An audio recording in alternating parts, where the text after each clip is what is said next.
Hello and welcome to a Wednesday edition of the Osceola Seminole Sidelines. My name is Pat Burnham, and I'm joined today, as always, on Recruiting Wednesday by Nick Carlisle. Nick, how's it going? It's a little bit cooler today than it was yesterday, where we were sitting outside the Moore Center. Looked like we were sitting inside the sauna of a gym, or was what it felt like. But yeah, long weekend. How you doing? I'm doing fantastic. I am doing absolutely wonderful. Every show is now recruiting Wednesday, Monday, Friday. But Florida Panthers back-to-back Stanley Cup champions. I am over the moon. 10-year-old me, and I've probably said this on the show at least once or twice. I was going to Panthers games as a 10-year-old kid for $19. Now, I obviously not coming out of my pocket, but my parents would take us to Florida Panthers games every once in a while because it was incredibly cheap. The team was so bad. So to now see back-to-back Stanley Cup final runs and championships is incredible. I was much happier with it this year, because if you remember last year, I practically locked myself in my hotel room in Jacksonville because I was pissing down my leg in fear that the Florida Panthers were going to blow it. You did. But we're back to back, baby. I'm so happy about it. It's put a little extra pep in my step. That is the power of sports. It can put a smile on your face, or if you're a fan of another team, it could absolutely destroy you. But right now, I'm great. You mean sitting out the Moore Center for 6 hours doesn't put a smile on your face, Nick? What's going on? I don't know. I wouldn't describe it as a smile. Puts a lot of sweat. Puts a lot of sweat on my face. I'll tell you that much. At least we get this out there with me and Matt and make fun of what we do and how we do it, and some of the things that we do to bring you all updated information and content. So, I hope you all enjoy it. Let's talk about that. Florida State had a extended weekend of visits, had kids start coming in really on Thursday night, and I can't remember who the first kid in town was, but there's about 25 kids that have come through in the last 7 days, basically. The last kid left today, and quarterback prospect Jaden O'Neal and defensive end / outside linebacker Keyshawn Aleazer both got out of here today.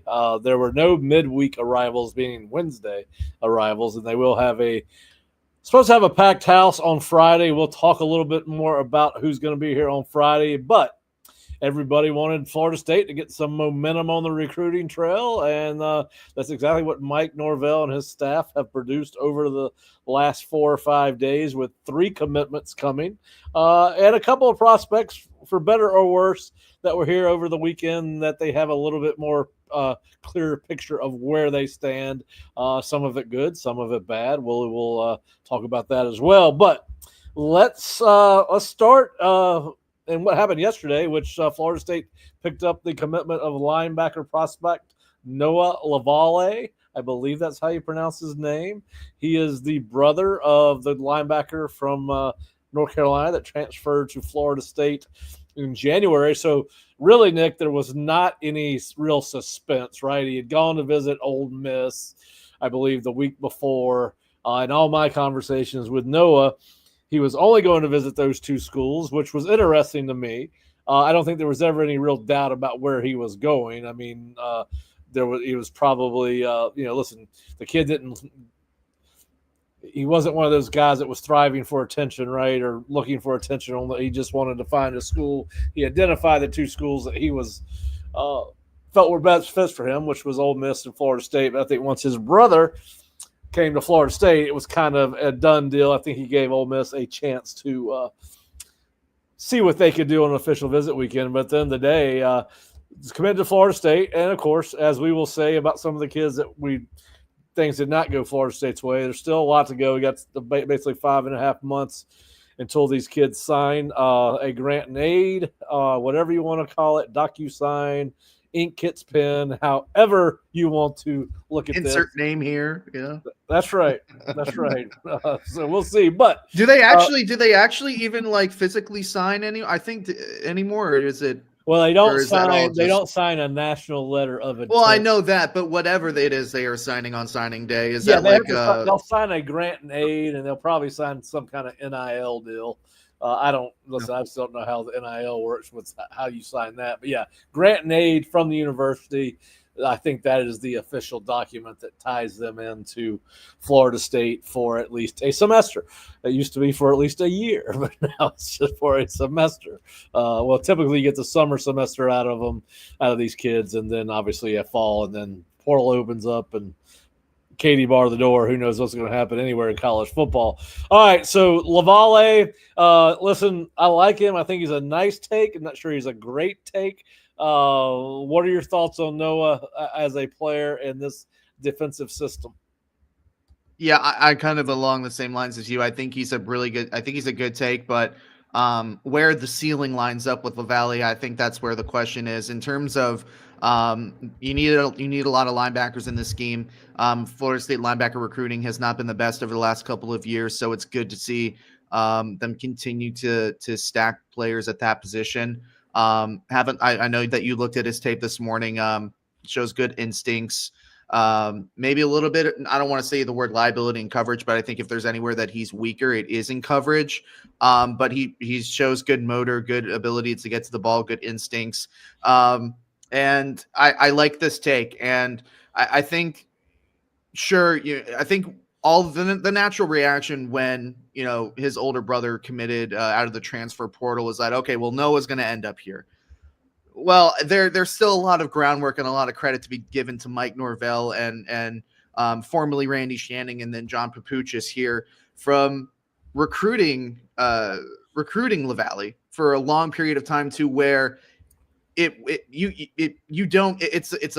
not a matter of saying, well, I know your brother's here and we're going to recruit you by yourself. They were recruiting him by himself way before that even happened, and I think that went an absolute long way towards making this about as easy of a recruitment process as you possibly could have made it. Yeah, I understand. My understanding is that Florida State made their decision on whether they were going to take Noah very early on in this recruiting process, and probably would have taken him without the brother if Caleb had decided to transfer somewhere else. And listen, they still got to get the job done. There is no, brothers have played against each other before. There's no guarantee that just because they're related, they're going to go to the same school. You see it happen on a fairly regular basis. But yeah, I like the take. Listen, he's relentless in pursuit of the ball. You like that if you like defenders. You like guys that like to get after it, like to chase, like to hit. He usually takes pretty good angles with the ball carry. Usually he's an inside-out guy. Of course, now we're basing all this off of highlight tape, so you want to see good things.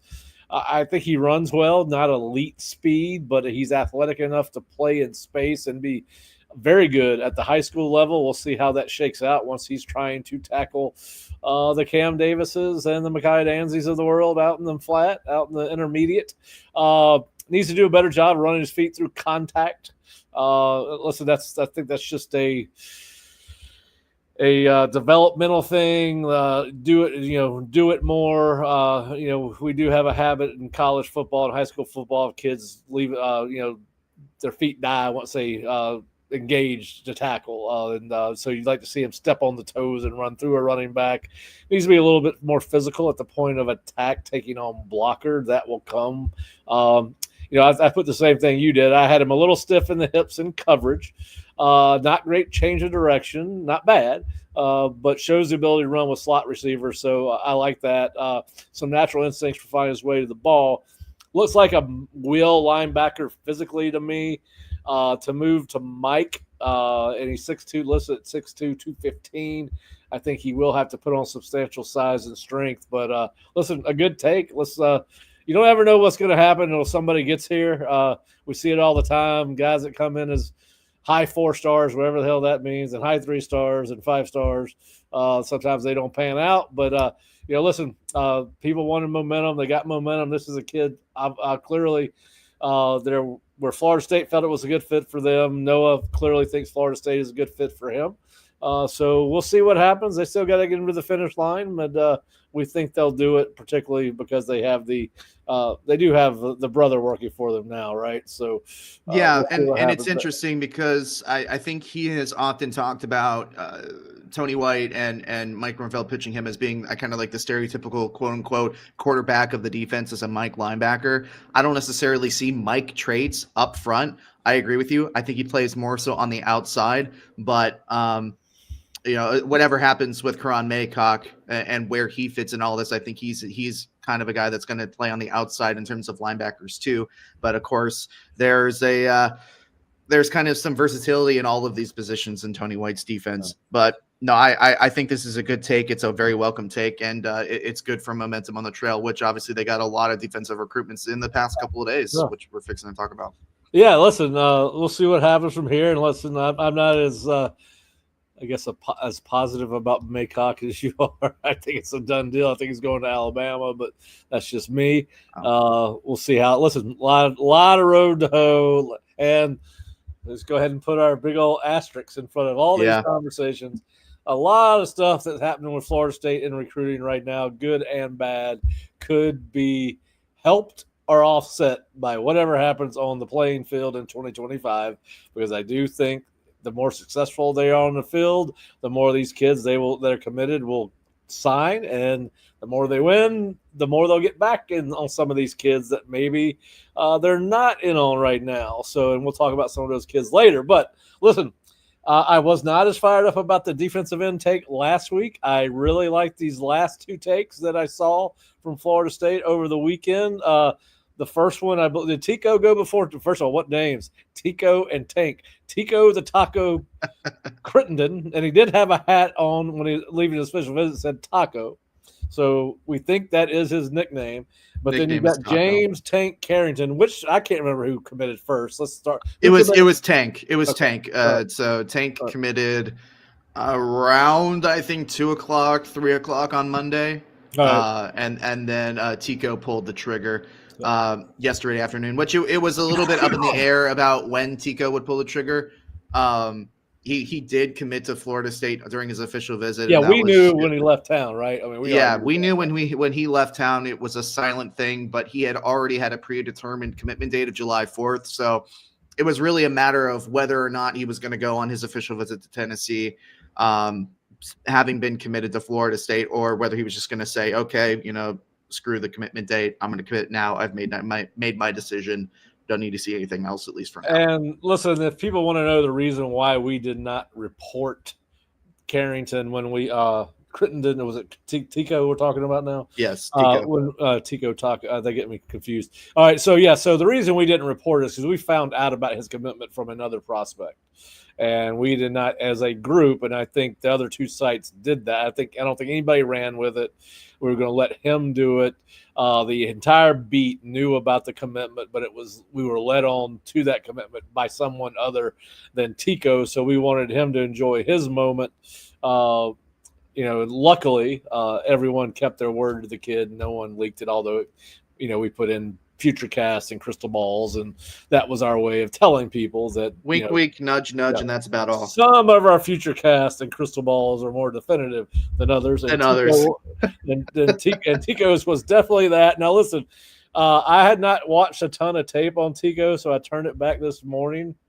And listen, I am so much more fired up about these 2 defensive line takes than I was about the kid Cadeau last week, and he may turn out to be a great player. But when I talk about explosion and quickness off the ball and having the ability to be an elite in those 2 traits, Crittenden and Carrington both, but we're going to start for Crittenden now. He has it. Listen, he's an inside player all the way. He's a nose tackle in the odd man front. He's a nose tackle or 3 technique in the even front. He is quick, explosive off the ball, has the ability to disrupt and get up the field quickly. The one thing I would say, and of course, this is an experience thing, and at times he uses his hands very well when engaging and trying to get off blocks. Other times he'll give a forearm shiver like we did back in the 70s and 80s, and maybe even hit somebody with a shoulder. He does chase the ball very well. He can plant his foot and redirect very well for a big guy. Has size, length, good raw skills that can be developed. And I say this a lot about high school recruits, and it's true just about every one of them. His best football, because he's so big and so raw and still growing into the position and growing into his body, his best football still well ahead of him.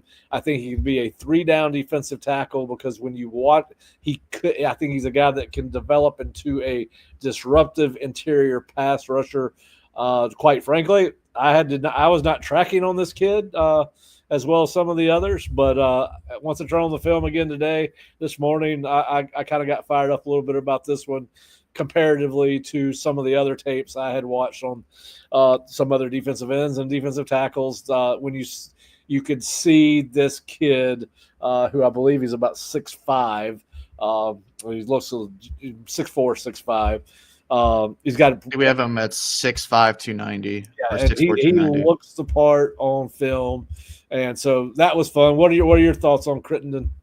Yeah, I think the phrase "his best football is ahead of him" is really accurate, because I think this is his first full season playing high school football, or at least starting high school football. That's even more impressive. I didn't see anything else on Max Preps in terms of his stats, which, by the way, only 6 games logged.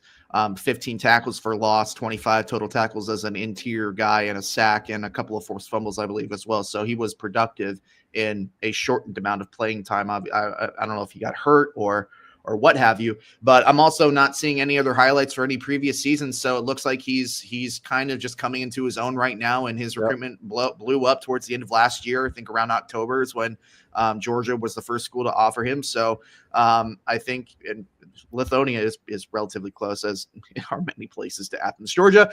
That being said, I think this is a great get for Terrence Knighton. He blew up on the scene. You were able to beat out some pretty good programs for him. Obviously, Georgia being the in-state favorite, and then Texas Tech, which is obviously spending money. So and Tennessee, obviously SEC program as well. This guy, I would only assume, is going to get better. I wouldn't be surprised if we revisit this a couple months down the road, and he is a even better prospect than he is today. I think this is a great take. Hats off to Terrence Knighton and the staff for identifying him in March. Talking to him, getting him here on campus, and they knocked it out of the park on his official visit. So major kudos to Terrence Knighton and the staff for pulling this one off and get him to the finish line. And Terrence wasn't done there. I remember, was it yesterday morning? The mornings run together. So was it Monday morning that he did the Tank tweet? It was Monday morning. So we kind of knew Tank was coming after Terrence's cryptic tweet, Twitter or X, whatever you want to call it. I don't know if I'd call it cryptic. That was about as subtle as a sledgehammer. But subtle as a tank running over a Pepsi can. Something like that. Yeah. So listen, the kid, I heard what you're going to hear on Tank is he's been to 3 or 4 different schools in 4 years. I haven't heard anybody that knows the backstory on that. So it could be a good thing. It could be a bad thing. And listen, we're seeing college football players play in 3 and 4 colleges in 3 years. So it's the nature of the beast. We're seeing more kids transfer in high school than we ever had before. I know there was one state in the South here lately that put together some legislation. I believe it was the state of Georgia, to where if you transfer, you're going to have to sit out either a number of games or maybe even a season. So to 3 schools or something like that. Yeah, we will see how that works. But so Tank, listen, he's got a great name for defensive lineman. I really haven't figured, he's a little bit shorter. He's listed at 6'3", 267. I would say 6'3" is accurate. He's not above 6'3". Now, all you guys out there the other day were talking about his arm length, and his arms do look long on film. I did not really pay attention to that while we were sitting out there, but liked the interview. It was a cool interview. He tried to do his best. He was happy. Seems to have a good personality, outgoing personality. Got a great smile, so it was fun to talk to him. Same thing that the thing I really liked about Tank, he's really, really quick off the ball. I'm talking about explosive. He can dip his shoulder, get up underneath a pass blocker, and uses that as leverage to go ahead and run the hoop and get around to the quarterback. When he gets his hands inside on an offensive lineman, he's very good at getting extension and getting off the block. Does show physical hands at times.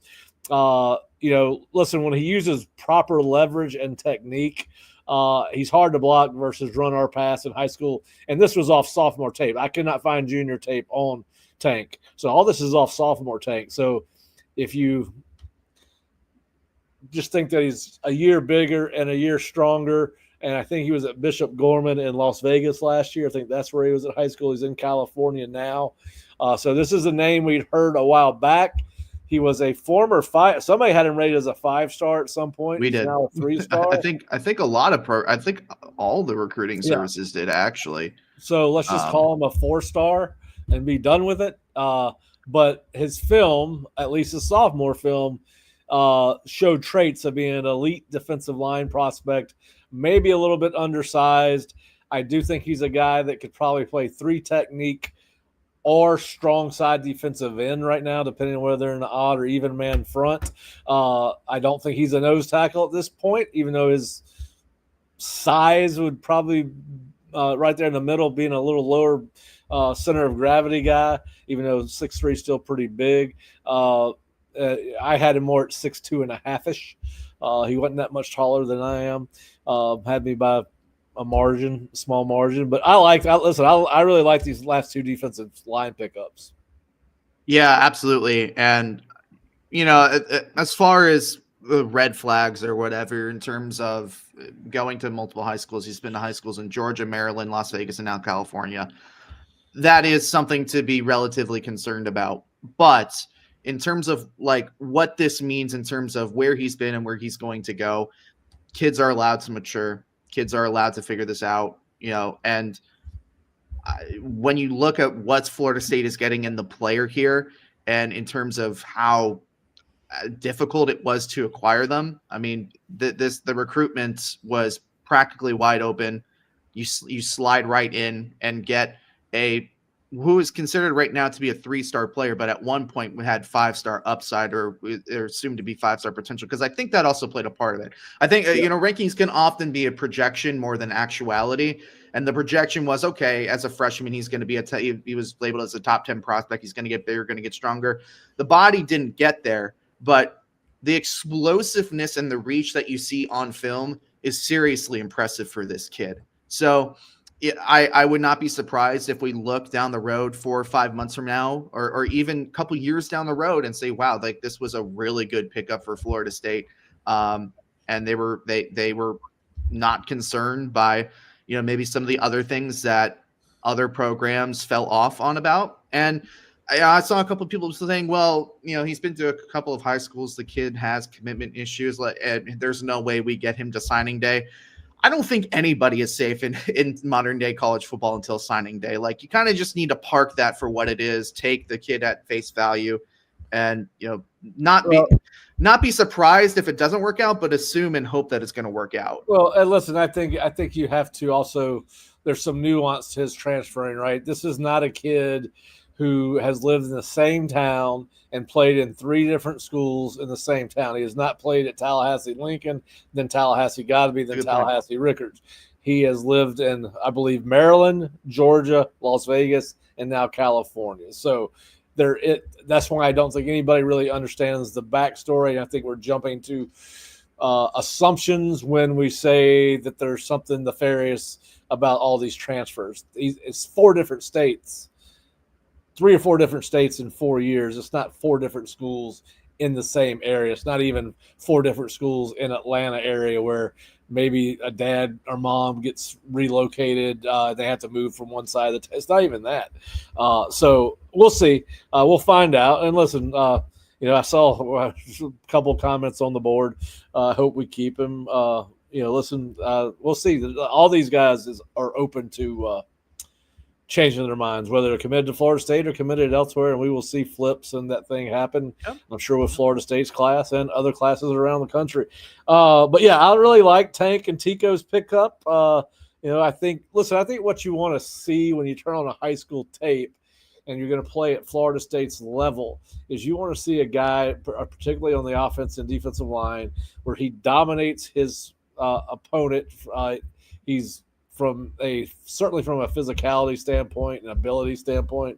And when you turn on Tico and Tank's tape, that's what you see. They have the ability to dominate high school games at the line of scrimmage. They're should be unblockable. They both, I think Tico's a little bit more raw than Tank, but they both have really, I think, big time potential to be good players at the major college level. All right, so did we see Jaden O'Neal? Do we know what's going on with Jaden? We saw him several times yesterday. He never talked. As far as I know, he has not talked to anybody, but the good news is he was here. I still think there is a good chance that Florida State flips him just because of what's going on with Oklahoma commitment. And I'm not going to rehash everything I said on Friday of last week, but it will be interesting to see what we hear about his recruitment over the next coming days and weeks. Yeah, I wouldn't imagine that. He spoke with some of our colleagues at wee hours in the morning at the airport this morning. I wouldn't imagine that he said anything different than what he's been saying to us and to pretty much everybody for the past month or so surrounding his recruitment. It's about the communication between him and the coaching staffs that are trying to flip him or keep him if you're Oklahoma. But obviously it's not a secret what's going on in Norman, Oklahoma in terms of what they're doing with their quarterback search. So yeah, there's no real need to rehash it. I doubt that there's anything really different or outbreaking or breaking news. It's just a matter of can Florida State flip what we both consider to be a relatively easy flip given the circumstances. You just got to see one more domino fall. And Elite 11 is going on right now, and I believe that Bo Bentley and some other quarterbacks are going to make some final decisions as soon as this is over. Yes. Once they can finally sit down with their families and make their decisions. So Florida State's quarterback search should get some closure, for better or for worse, in the next week or so, I imagine. Yeah, listen, we're getting to that. We've reached a new point in recruiting where we're getting pre-official visit commitments to programs, which are going to be followed by final commitment decisions after official visits. So I don't even know what a pre-official visit commitment's worth anymore. I do know this.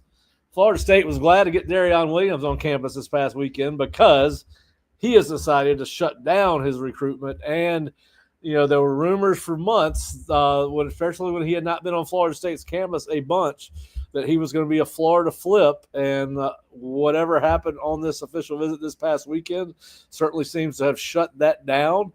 And I think that I told you that I thought that was one of the more important visits of the weekend of the week because obviously they started arriving on Thursday, left today. So they had a full, basically, prospects on campus for 7 days. But I thought this was as important as any of those visits, and clearly they have knocked it out of the park. And I think that's good for Florida State because now you've got two true receivers committed to this class in a room that really does need some depth and guys that can come in and have big-time potential, and I think both those guys do. Yeah, and also playmaking ability. I think with the two guys that they have committed, and whether or not you consider Ephraim White a cornerback or a wide receiver, wherever he's going to play in the next level, in terms of pure wide receivers, you have two guys that are pure playmakers. Brandon Bennett's more of a deep threat, but He's got the speed to be really dynamic with the ball in his hands. I think the truth lies in the middle with Darion Williams because obviously Florida was really hot on this recruitment heading into official visits. I think there is some truth in the fact that them taking Justin Williams out of book holes probably affected this recruitment. I think that they feel good about some other wide receiver prospects over in Gainesville that maybe push Darion a little bit back towards Tallahassee. But I also think him coming this weekend and actually getting to sit down with Gus and have Gus explain bit by bit as to what he would be doing in the offense and ended up really helping Darion's decision here. So there's a little bit chatter about what exactly made Darion shut it down. I always believe that the truth lies in the middle. I think it's a little bit of everything. But that being said, this is a dynamic playmaker. He's a guy that's been committed to Florida State for a long time, and it's good to see him shut down his recruitment because I do think that he has a chance to be a very good football player. Yeah, I do too. Speaking of guys that Gus had an impact on, Derek Cooper, who we talked to yesterday morning, he was one of the first guys out of the building, the running back. I think he's a 4-star, high 4-star. You tell me. He's a 5-star. He's a 5-star. Yeah, so he's a high 4-star. He's a very high 4-star. Anyway, so listen, the competition for him is very intense between Ohio State, Miami, Georgia, Alabama, and Auburn. But it sounds like, Nick, maybe Florida State made up some ground here. I don't know. I mean, yes, that's what he said, but do I believe him? I don't know. This is a kid that told me multiple times to my face that Florida State was the leader. I knew that. Yep. Yeah. And then he committed to Georgia literally the next morning for about 6 days. And I think his mom probably had something to do. And then obviously decommitted. I think mama probably said, "Oh, hold your horses." Look, Florida State was out of it. They plain and simple, they were out of it for Derek heading into the spring. A spring unofficial visit changed that in some way to where at least they were able to get a midweek official visit out of him. Is Florida State a contender here? No, I don't think so. I would be surprised if they won out. I think he's either going to Miami or Georgia personally. If not, there's an extreme SEC lean here to some degree. Look, he's an extremely talented player. I just think that this is one of those recruitments. I'm getting ready for the asterisk again here, Pat, well, there's multiple asterisks here. This is a recruitment that was heavily hurt by their performance on the field last year, but it's one that could be heavily helped by their performance on the field this year. But coming out of what he said from his official visit, I don't think that, contrary to what he said, that now Florida State is like a true option. I would be extremely surprised. I think sure they helped themselves here, but I still think it's Georgia and Miami in front. And it'll be interesting to see what Ohio State has to say about it, because I do believe that's his final official visit that he's going to be taking this weekend. So that's kind of where I sit with Derek. He's a tremendous talent. I think he's going to be one of the best players in college football in a couple of years. But in terms of where Florida State sits, I have a hard time believing that they're truly a contender right now. Yeah, well, at least the visit helped them. We'll see how far that goes. Again, how do you sell the kid on coming here when you have Amari Thomas committed, Usman Cromah arriving on campus, and Cam Davis, who has not played up to his potential or hype yet, still here. So we'll see how it goes. I do think they're going to sign a second running back. I don't know if it's going to be Derek. It certainly does not seem to be Jay Lamar or Carson Baker. So we'll see what happens there. Could it be a less known guy? Xavier Crowell did not show up on campus. Of course, I think he's Alabama all the way, even had he showed up. That's a Alabama square down between Auburn and the Crimson Tide. But there are some other running backs out there that, I mean, they may not be bell cow guys, but there are some decent running backs. So if you're going to take a second running back for whatever reason, whether that be for depth, there are guys there. There's like a 3-star, like Ladarius Pryor, who's committed to, or I don't know if he's committed to Rutgers, but I remember Rutgers being a major factor in his recruitment. And then guys like Amari Latimer, who I think is the cousin of Erman Lane, if you remember him. He's expressed interest in Florida State, and that, as far as I know, that interest has been not necessarily mutual, but it doesn't mean that it can't be in the future, right? I think Carson Baker obviously committed to Florida. That's interesting. It was neck and neck between the two. I think Florida held an edge from pretty for I think heading into his official visit with FSU. I think Florida held the advantage. And then, Jay Lamar is trying his hardest to have his playing field be as equal as possible. But I think you and I both agree if he doesn't end up a Georgia Bulldog, we'll both be surprised. Yeah, I would be surprised. I would be surprised on that one. Right now, I would be. We'll see what happens, but that I would be surprised. I'm with you on that one. Now, another guy that I was not thinking would have offensive coaches would have any impact on his recruitment, but it's just the opposite of that is defensive end, outside linebacker, edge, jack, prospect, whatever you want to call him, Cottrell Webb from Collins Hill in Swanee, Georgia. He was on campus, left yesterday. Listen, I think this is probably the edge of all the edges they've brought in so far. And I don't think that the Whitley kid, Cadeau, I think he's a strong side defensive end / three technique defensive tackle. I don't think he's an edge rusher per se. This kid, Webb, is a jack outside linebacker, hand on the stand up defensive end type. Now, listen, he said he wanted to come to town because he wanted to learn more about how he fit in Tony White's defense. He said he heard what he wanted to hear from both Tony White, Terrence Knighton. The thing that surprised me when he said that he was recruited as a tight end by Gus Malzahn and Herb Hand early in his high school career, and that those guys being here was the cherry on top for Florida State.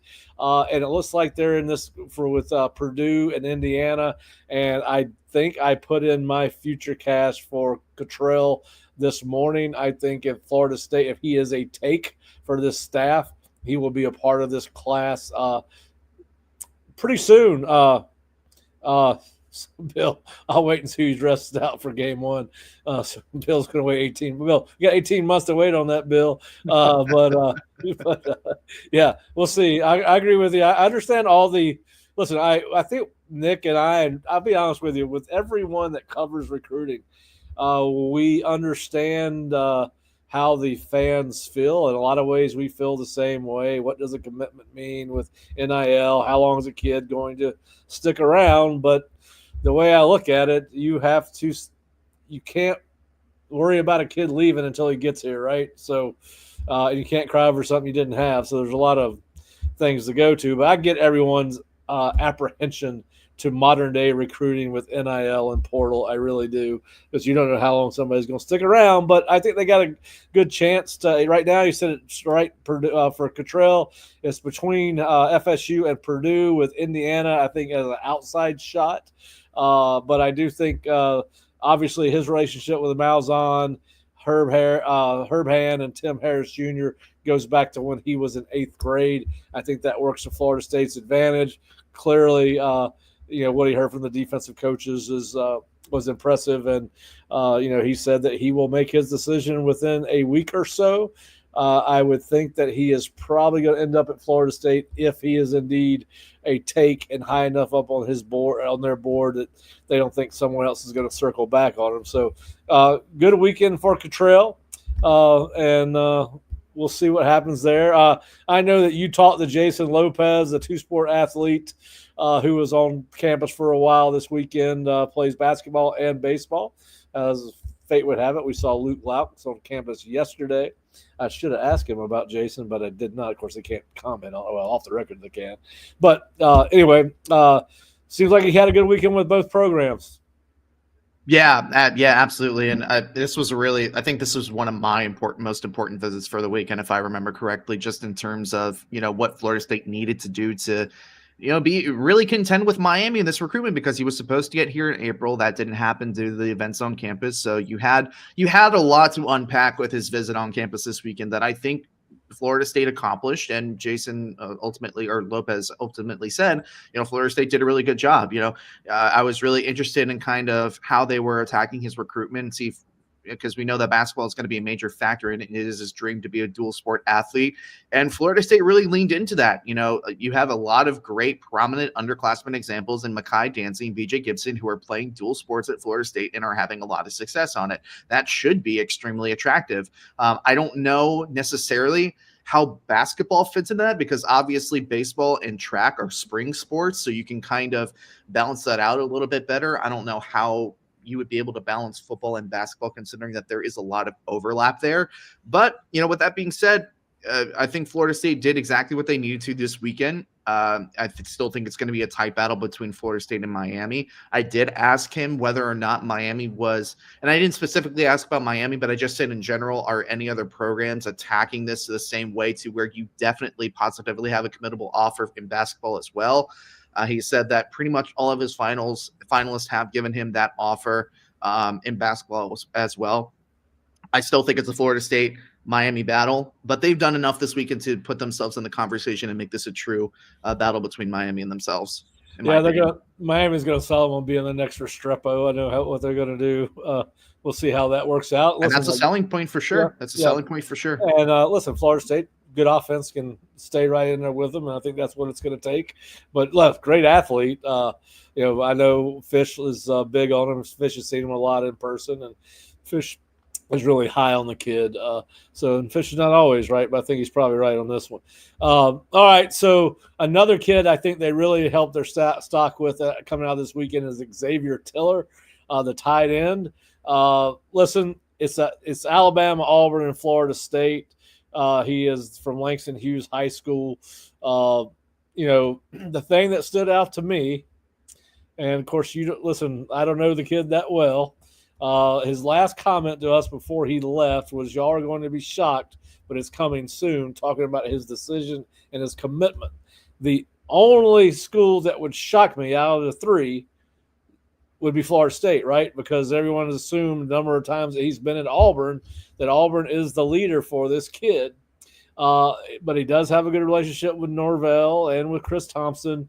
We'll see how it goes. Was this another visit high and he goes back home and everything kind of sinks in and evens out over those three programs? But listen, he feels like he can play early here at Florida State, and he can. Now, I know that Fish wrote on our boards that Florida State feels very good about their tight end room as it is. I disagree with that statement. That he might have been told that, but there's way too many one-dimensional bodies in that room for Florida State to feel good about where it is headed into 2025.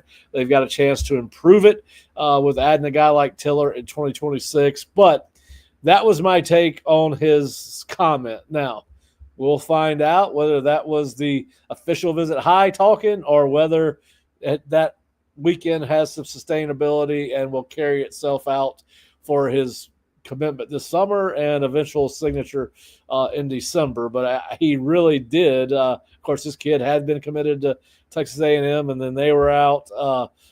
But yeah, I think they're in a good spot better spot with him than before he got here, and I think that's what matters. Yeah, what's interesting to me is that pretty much since he committed or decommitted from Texas A&M, and even a little bit before that, at the beginning of the year, it was like Auburn. It's Auburn. It's Auburn. Auburn feels like they're getting this kid.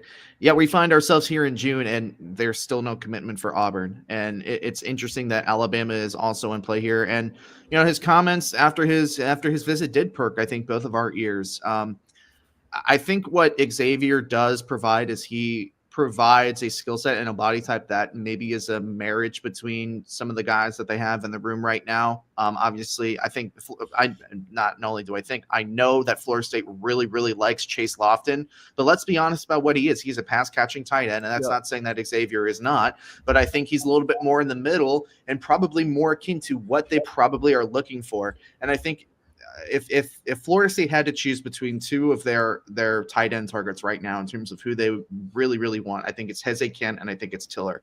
And what those both have are definitely more tight end type bodies where they're bigger, they're more well built out. They have the pass blocking ability. And that's not to say that a guy like Lofton doesn't, but again, let's be honest about what he is. He's a predominantly pass catching tight end. Well, Lofton right now is going to be restricted to lining up in the slot. He's not an end the line. He's not a unit tight end. He's not an HB. back. Right. They've got to get what I call all-purpose tight ends and to be as And good this as is Tiller, and yeah. and I would consider Tiller, and that's a great way to put it, Pat. I Yeah. would consider Tiller an all-purpose tight end.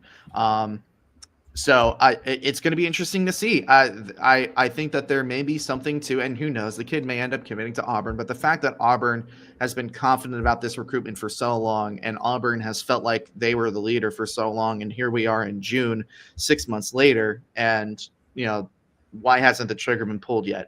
And who knows? Who knows? Who knows what the question is? But Florida State fans may be in for a surprise, and they may get a quality tight end prospect. Yeah, and listen, if I don't ever want to play poker against Landon Myrie, the other tight end that visited this weekend, he is from Cincinnati, Ohio, 6'4", 225, very well. I'm not gonna. He's very. I'm not short in a bad way. He's very matter of fact and to the point in what he said. But clearly, Florida State's in his Final Four. It would not surprise me if they ended up with him.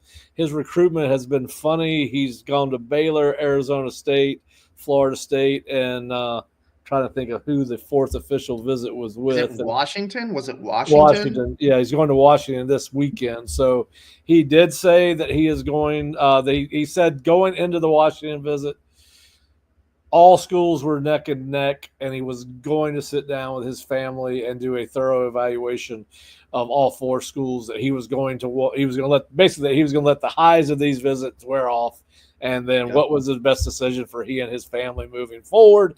I think if you're looking for things that work in Florida State's favor, it's distance.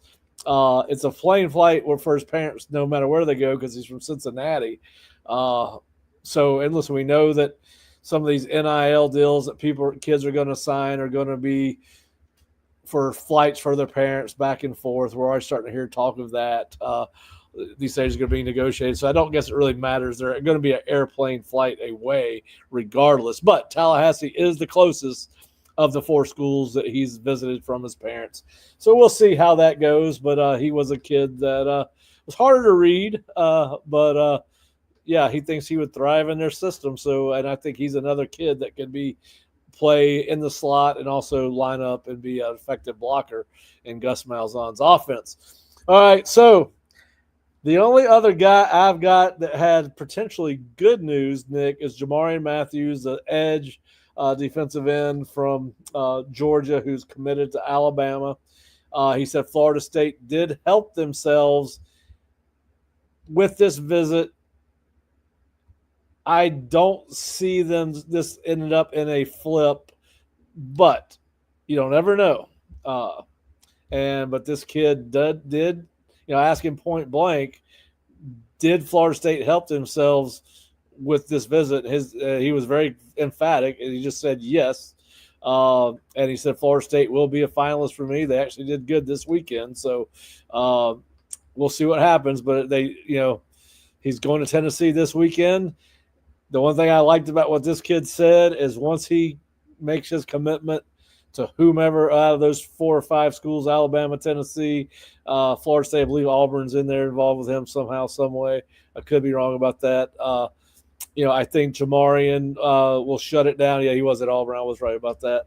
I think Jamarian's going to shut it down. He's going to plans on right now not taking any other visits, unofficial or officially, after he takes his Tennessee visit and makes his decision, which right now his timeline for that is July 11th.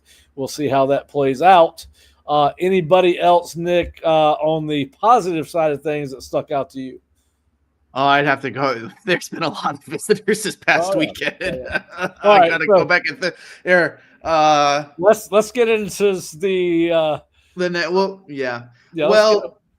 I guess I do have a response to that, but I think I know where you're going next, and we'll talk about it. So yeah, well, I was going to go to where maybe the news is not so positive for Florida State, and but there has been some updates on several kids that were here just this weekend have gone on, and I got a text about an hour ago. I know that one of our most popular stories and one of the most popular recruits on campus this past weekend was C.J. Brownell, the safety corner from South Florida.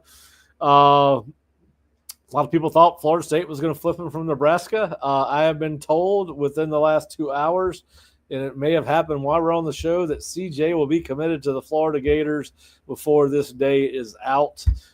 So it looks like Florida State, at least for now, is going to be on the outside looking in on CJ Brunel, as Billy Napier and his staff right now seemingly are crushing it on the recruiting trail. But we'll see what happens with CJ, but that's what I heard. And I think you've heard similar things.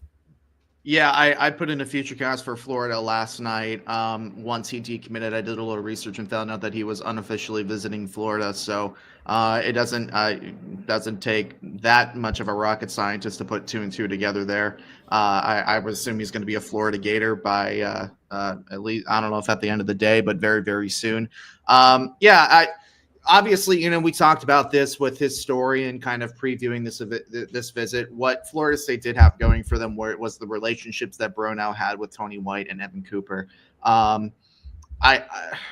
Who knows, how much of a factor that truly played. I thought it would play a factor, considering, hey, you committed to these coaches once. Why not commit to them again if they truly want you in the class? And Florida State was that program that was really kind of spearheading the flipping buzz for Brownell. But I had the thought that Florida State has got a lot of defensive backs in the fold. They've got Sean Johnson, Zadarius Hughes, Darryl Bell. I forget. Did they get another one recently? I can't remember. But leading into that, I think part of this maybe something has to do with is that Florida State feels really, really good about Chuck Kennan. And I have a future cast in for Chauncey Kennan. I know John Garcia joined me in on that future cast. I believe it was yesterday. So considering how many defensive backs that Florida State has committed, and they feel really good about where they stand with Kennan, maybe this was a hey, the room is full right now type of situation. I don't know if that's the case, but that could be a possible solution here. So that's something to consider, because they are both boundary corners. I do believe he is a cornerback, or at least they see him at corner. So hey, that's something to consider. But he's still a talented player, and obviously Florida State and the coaches had a strong relationship with him and would have liked to see him in the class. But maybe the room is full. Maybe that's one way to read it. You got Zadarius Hughes, you've got Darryl Bell the third. You've got Sean Johnson, who shut down his commitment or his recruitment after this weekend, and those are the 3 kids that are committed. And I want to look up at the DBs that are coming in this weekend. Yeah, so this may not. I mean, listen, is it a big deal? I guess they wanted him. They're going to get him. But then you've got Preston Ashley's coming in August, another defensive back they think highly of. You've got Xavier Lahirsi coming next Monday. Is that right? So he's coming. No. So I think that's because the period is dead. So he can't come on Monday. He's coming this weekend. Okay, but right. Yeah, so I mean, all that being said, and of course they have Brody Jennings on campus right now for a midweek official visit. I don't think they're getting him, but that's something to consider. And then, Tyreek Green as well coming in this next weekend, though he's more of a safety in terms of where they see him. So just kind of scrolling through here. I could have sworn I felt really good about Laziah Jackson coming into this weekend. I don't feel as great about that anymore. That was a fun interview. I love that kid. That kid is great. I love that kid. He's amazing to talk to. But he didn't need questions. He just needed somebody to say, "Hey, how was your visit?" And he went straight. Yeah. Obviously, a very bright kid, great personality. I think he would have sat there and talked to us for 10 more minutes. I mean, just about whatever. Yeah. I think he would have. I think he sounds like he's a well-versed kid. Me and Sonone were interviewing him, and we both walked away from that one. He's going to Stanford. Yeah, because he kept on talking about that official visit while he was talking to us about the Florida State official visit. I did not put that in my story, other than I think Stanford probably leads for him. listen, Which is really interesting, because you would think with their coach kind of coaching situation over there that they'd be a kind of wild card and on the outside looking in, but no, they.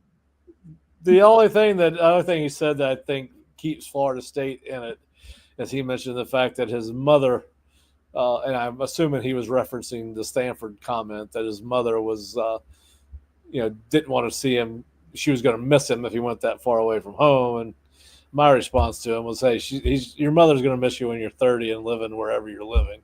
But yeah, he really had. I don't know what they did at the Stanford official visit, but a week later he was still smiling ear to ear when talking about it. It will be interesting to see how this plays out. But I do think the location and the fact that he has a high school teammate here in Usmain Cromah, I think that helps. Listen, Georgia Tech's involved in it still. You know, we'll see what happens with it. He's obviously an academic kid with Georgia Tech and Stanford among the schools that he's visiting, and he's got Alabama this weekend. So, he gets it done on the field in the classroom apparently. And listen, he said about Mike Norvell, the way he interacts with people, you can't find another guy like that, to be quite honest. And we've heard a bunch of kids when they talk about Florida State, they talk about Mike and their relationship with him as much as they do their recruiting coach and their position coach, is why I don't understand why everybody made a big deal out of the kid in Thomasville, but because Mike had been seeing that kid. But I digress. This is about Lasiah Jackson.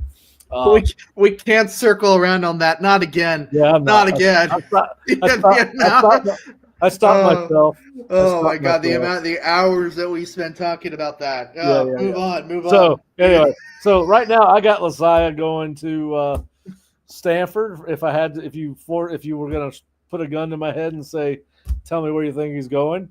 Then the other kid, Devin Carter, he went to Auburn after his official visit to Florida State. I don't know if it was unofficial or official visit. He's been there a number of times, and for some reason I thought he'd already taken his official visit, but I could be wrong. I think that was his official because he went to North Carolina and Georgia the first 2 weeks. That's right. And Devin has essentially doubled down on his commitment to Auburn, saying that it feels like home, feels like the place that feels most like home after all his official visits had been completed. Listen, I don't think this is over for a lot of reasons. I think this kid will continue to play the game, which, listen, create leverage for yourself, get the best NIL deal you can. Listen, there are a lot of guys that NIL money, and for some of these guys, are going to make more money in their college football career than anything they do professionally after. I'm not saying that Devin's going to do that. He may be the next whoever, all-pro running back, all-pro slot, whoever you want to call him. But listen, leverage it. I think this is going to go back and forth. I think we'll see him again on campus. But he did double down on Auburn. I think that's probably where it's going to go, but we will see. What are your thoughts on Devin Carter? I don't really have much to add. I think this is one that's going to go back and forth. I would, not much to add, honestly. I think it's right. Wouldn't be surprised if he sticks, but also wouldn't be surprised if he flips somewhere. It's very clearly. I think that was shown in terms of him tacking on multiple more official visits when it was originally Auburn and Florida State. I think this is truly becoming a recruiting process. I don't want to say it's an outright bidding war, but I think that maybe that has something to do with it as well. But it and that's not a specific thing with him. I mean, that is with all national recruits to a certain degree, right? So, nothing really much to add there. I think this is one that we're going to see play out over the next 6 months. 6 months. Yep. Well, those are the updates from this past weekend. Obviously, Florida State will have kids on campus this weekend. I've got around 12. We've got Efren White. Xavier Griffin rescheduled his visit for this weekend. Obviously, that's huge. Actually, it's a lot more than 12. As I keep on going through the scrolling down this list, it's about 20. So We're big not weekend. we're not mathematicians, and Yeah, and big that's not a weekend. Big surprise. weekend. Another big weekend. Isaiah Last hurrah. Williams is supposed to be here. Committed. The former Florida State committed to Mississippi State. We've got Amari Thomas here, who's committed to Florida State. Cameron Wilson, the defensive end, commit to Syracuse, is supposed to be here. You've got a kid committed to Florida, Tyler Chuckium. I guess he's still coming.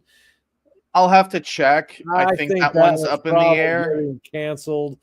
Well, I think I forget. Somebody was telling me over the weekend that he was going to come on this visit despite his commitment. Right. I can't know for sure. That's obviously one that you and I will double check over the next day or so while we prepare the official visitor preview story for Friday or whatever it is. So, but you got a lot of committed kids that are coming this weekend. You got 1, 2, 3, 4, 5, 6, 7 of the kids that come this weekend are committed to Florida State or somebody else. 8. So you got 8 committed kids coming in this group. I think it's 4 committed to Florida State, 4 committed to other programs.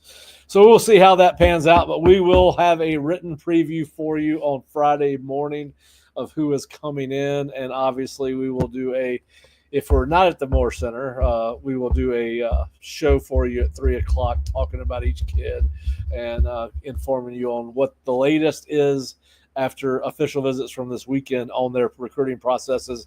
Are they still coming? Are they here? Who's leading? We'll have all that for you at theosceola.com. All right, Nick, listen, we're going to hop off. We've been here an hour. I know a lot of people that are home working or have television sets are going to be watching the baseball game. I think there's an elimination game this afternoon. Louisville's got the Chanticleers.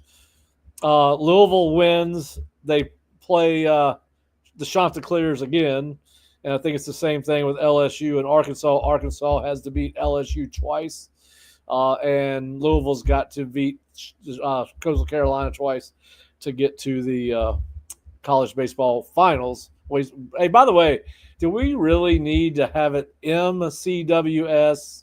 Why can't it just be college? Everybody knows when you see CWS, you're talking about the College World Series. Yeah, so I guess we're being politically correct, but it throws me off because I'm like, am I on the right channel? I mean, I started watching the College World Series in the 80s.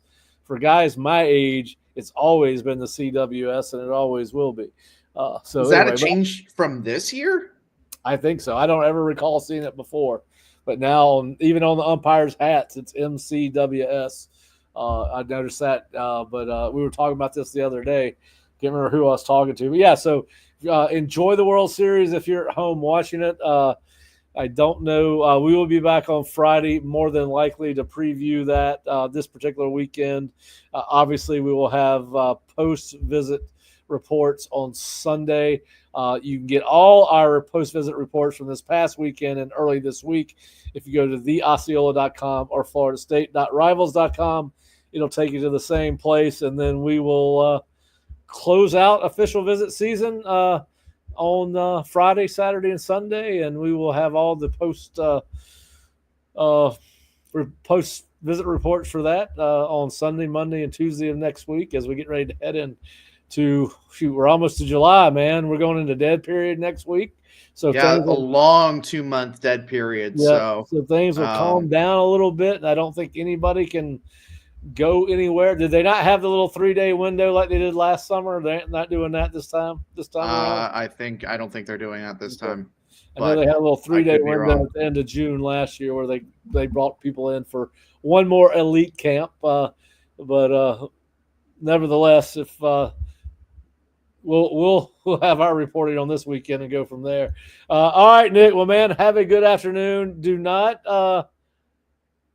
Do you want to attack that question real quick? I don't know if you already mentioned this, but where does FSU go with O-line recruiting? Because Roseboro did commit to A&M. That is. Oh, Roseboro did. Okay. I'd heard there was some scuttlebutt about that. Well, listen, you've got 2 kids committed now with Xavier Payne and Mike Ionata. You're going to get Mubinga on campus this weekend. You're going to get Donnell Robinson on campus this weekend. They are both uncommitted players. So you've got two there that have not signed anywhere, committed anywhere. So you're still in there. And I've said all along, listen, they've got to replace either 7 or 8 bodies. I think it was 8 before TJ Ferguson transferred to Syracuse. So it's going to be a common. It's easier to project a offensive lineman coming from another college than it is coming out of high school. I think they'll probably go 1 or 2 more high school kids out of the numbers for offensive linemen. I think you'll see them take 3 or 4 out of the portal this offseason that can come in and play right away or compete for opportunities right away.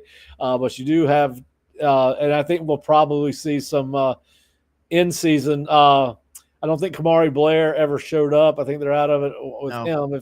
If you want to ask, you're talking about who they're in with. But yeah, Aaron Thomas, he's going to make his decision fairly soon. We'll see if they can pull that one off. But yeah, I don't think Johnny Jones is off the board to UCLA, Rosenborough off the board to A&M. Listen, both those are Florida kids. It wouldn't surprise me if that changed with one or both of them. Do you go back in on Jacoby Green? I think he's a kid they can flip if they want him. I think that's where it's always been. And I continue to say this.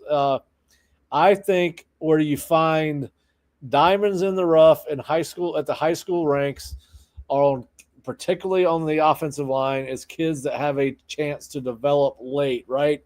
So I think you can go if you're willing to turn over the rocks, Yanni. I think that you can go out and find some late developers, kids at the high school level who are just coming into their own, just getting coordinated inside these big bodies that these major college offensive line prospects are asked to grow into and move around in, and it happens different for different kids.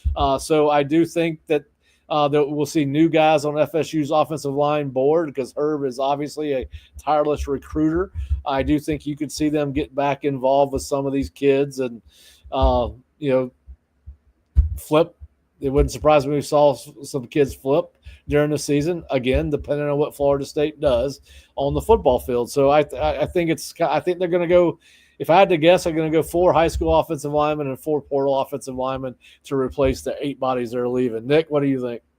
Yeah, the only thing really to add there is that a lot of the work here for Herb was done in the spring window, bringing in Jalen Matthews and Josh Raymond. Yep. Those are 2 young guys that factor into the equation here to where you don't have to necessarily hit on a lot of these guys. That allows you a little bit of a more margin of room for error. But there's guys that I think Florida State has a really good shot with. I think Aaron Thomas is one of them. Yep. I think that Florida State has a chance there, considering we don't know exactly where he stands on the board of some of the other schools that he's been visiting, Ohio State, Texas, Texas A&M, I think was another one. But then you have another guy like a Deron Parks who has kind of not necessarily been under the radar, but maybe either we or some of the other outlets haven't given enough attention as a possibility for Florida State. I think that's a recruitment that's a little bit wider open. And I think there's prospects here that Florida State can certainly cash in on over time. I think Jacoby Green is another one that you mentioned. I agree with your assessment of him, but there's a long way to go. And I think that it was really important for Herb to identify some offensive linemen in the portal during the spring that could take a little bit of the load off in terms of this massive flip of the room that he's going to have to be doing in this next cycle. So that's all I really have to add there. Yeah, listen, there are some kids that they brought in for unofficial visits that are good prospects that have not set official visit with Florida State yet. We'll see if some of those kids end up circling back to Florida State or Florida State circles back to them. I think that's certainly the case, and I'm trying to remember the big old kid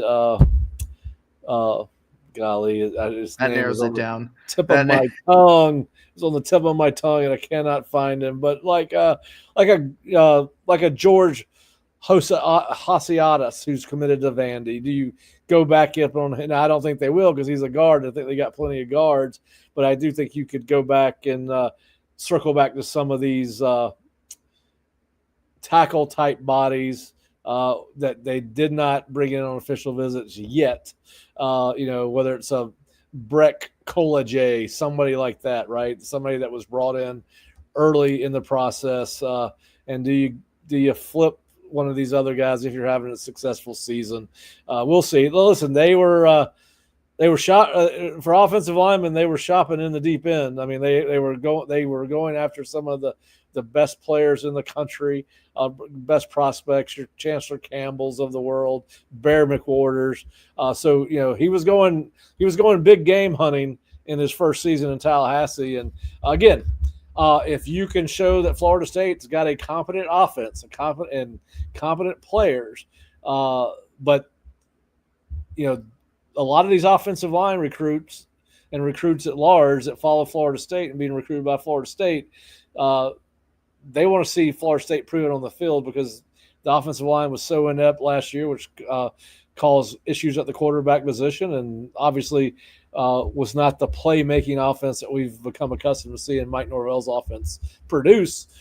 So I think there's going to be some proof of concept, proof of the hires were the right hires, and the program's going in the right direction. And I think they'll open up some opportunities not only at the offensive line but other positions with recruits that may otherwise be trending in other directions. So we'll see what happens there. All right, Nick. Hey, we'll be back on Friday. If not, we'll be back probably next Monday if we're not sitting outside the Moore Center for a number of reasons. But we will be back on Monday. Hope you enjoy the show. Enjoy your Wednesday and Thursday, and we'll see you on Friday on the Osceola Seminole Sidelines. Everyone have a great day.